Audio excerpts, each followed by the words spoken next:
அடர்ந்த பச்சை காடின் மையத்தில் மிகப்பெரிய உடலும் மென்மையான மனமும் கொண்ட காங் என்ற கொரில்லாவும் வேகமும் கருணையும் கொண்ட ஒரு மானும் நெருங்கிய நண்பர்களாக வாழ்ந்து வந்தனர். தினமும் காலை மான்காடின் வழிகளை காட்டி காங்கை அழைத்துச் செல்லும். ஆபத்து வந்தால் காங் தனது வலிமையால் மானை காப்பாற்றுவான். ஒரு கடும் கோடை நாளில் காட்டு நதி வறண்டு போக அனைத்து உயிரினங்களும் தாகத்தில் தவித்தன. இதை கண்ட மான் நீரை தேடி எங்கும் ஓடியது. ஆனால் எங்கும் நீர் கிடைக்கவில்லை. உடனே அது காங்கிடம் உதவி கேட்டது.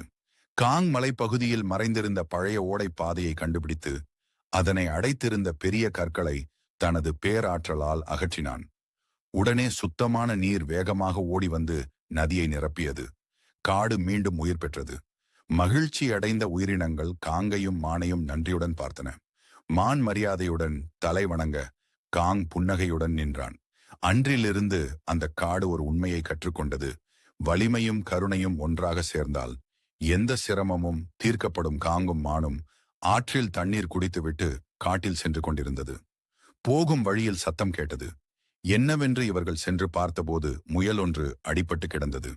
உடனே அந்த முயலை காங்கும் மானும் அது தங்கியிருந்த இடத்துக்கு கூட்டிக் கொண்டு போனது. பின்பு அந்த முயலுக்கு மானும் காங்கும் தேவையான மருத்துவ உதவி செய்தனர்.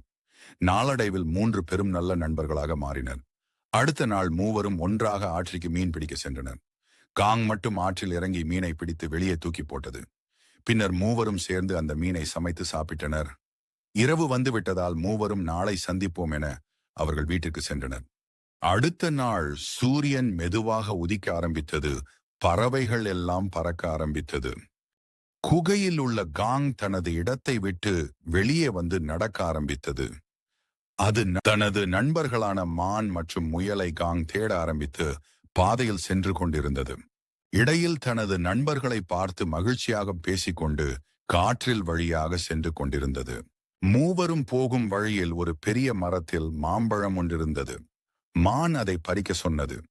இது பெரிய மரமாக இருக்கிறது, நான் இதை பறித்து தருகிறேன் என்று காங் சொன்னது. காங் பழத்தை பறிக்க முயன்றது. உயரம் எட்டவில்லை. மானை தோளில் ஏழ்ச்சியது. பின்பும் பறிக்க முடியவில்லை. உடனே முயல் ஒரு குச்சியை கொடுத்தது. பழத்தை பறித்தனர். முயல் அந்த மாம்பழத்தை 3 பேருக்கும் சமமாக வெட்டி பிரித்து கொடுத்தது. காங் மாம்பழத்தை சாப்பிட்டு கொண்டு ஒற்றுமையாக இருந்ததனால்தான் நாம் இதை பறித்தோம் என்று சொன்னது. பின்பு அவர்கள் திரும்பவும் சந்தோஷமாக காட்டை நோக்கி ஓடி சென்றனர். போகும் வழியில் பாம்பு ஒன்றை பார்த்தனர். அந்த பாம்பு மிகவும் நீளமான உடல் இருந்தது. அந்த பாம்பு இந்த வழியில் பாதை இல்லை, நீங்கள் வேறு வழியே பார்த்து போங்கள் என்று சொன்னது.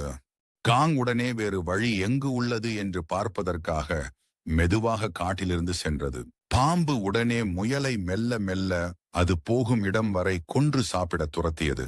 அதை பார்த்த மான் காங்கிடம் பாம்பு முயலை துரத்தி கொண்டு சென்றுள்ளது. போய் காப்பாற்று என்று சொன்னது. பாம்பு துரத்தும் போது முயல் வேகமாக போய் ஒரு மரத்தில் உள்ள பொந்தில் நுழைந்தது. காங் முயல் பதுங்கி இருப்பதாக சொன்ன மரத்தின் அருகே வந்து முயலை காப்பாற்றி வெளியில் வந்தது. பாம்பிடம், உன்னை நம்பி என்னுடைய நண்பர்களை உன்னிடம் விட்டு சென்றது என் தவறு என்று சொன்னது. கோபத்தில் காங் பாம்பை விரட்டியது. பாம்பு மரத்தின் பொந்து வழியே காட்டில் ஓடியது. பாம்பை விரட்டி கையில் பிடித்துக்கொண்டு வேகமாக கத்திக்கொண்டு கோபத்தை காட்டியது. பாம்பை காங் தனது கோர பற்களால் 2 துண்டுகளாக நறுக்கி தரையில் வீசியது. வீசிய பாம்பின் உடல் 2 துண்டுகளாக தரையில் துடிதுடித்து இறந்து போனது. பின் மூவரும் அந்த பாம்பை பார்த்தனர். காங், நான் தான் அந்த பாம்பை கடித்தேன் என்று சொன்னது. காங், எல்லாரையும் நல்லவர் என்று என் தவறுதான் என்று சொல்லிக்கொண்டே மூவரும் நடக்க ஆரம்பித்தனர். போகும் வழியில் ஒரு பெரிய பள்ளத்தாக்கு இருந்தது. அதில் மான் தவறி விழுந்த காங் உடனே வேகமாக ஓடி சென்று அங்கு இருந்த மரத்தின் கிளையை ஓடித்து வந்தது. பின்னர் அந்த கிளையை மான் விழுந்த பள்ளத்தாக்கில் நீட்டியது. மான் அந்த கிளையை பிடித்து மெல்ல மெல்ல ஏறி வந்தது.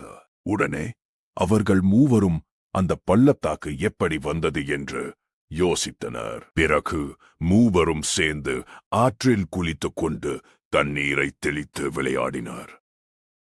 அவர்கள் குளிக்கும்போது தண்ணீரில் ஏதும் மின்னுவது போல தெரிந்தது. காங் அது என்னவென்று உடனே எடுத்து பார்த்தது. அது ஒரு தங்க கட்டி. உடனே அந்த தங்க கட்டியை காங்கானது ஆற்றில் திரும்பவும் தூக்கி எறிந்தது. அவர்கள் குளிக்கும்போது மெல்ல மெல்ல சூரியன் மெதுவாக மாறிய ஆரம்பித்தது. காங் நேரம் ஆகிவிட்டது என்று கூறிக்கொண்டு அவர்கள் வீட்டுக்கு திரும்ப சென்றனர். மேலும் இது போன்ற 3 டேஸ் அனிமேஷன் கதைகளை பார்ப்பதற்கு நமது பொம்மை உலகம் சேனலை சப்ஸ்கிரைப் செய்து கொள்ளுங்கள்.